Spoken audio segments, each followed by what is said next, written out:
Hello, এই যে আমার দোকানের আজকে এই বাংলাদেশের ইলিশটা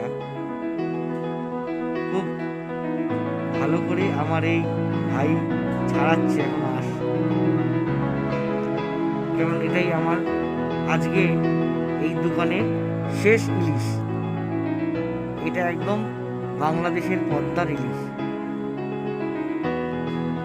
তো আপনারা যারা যারা এখনো বাংলাদেশের পদ্মার ইলিশ কাটা দেখেননি তারা দেখুন যে বাংলাদেশের পদ্মার ইলিশ কীরকম ভাবে কাটে বা কীরকম ভাবে কাটার পরে দেখতে হয়।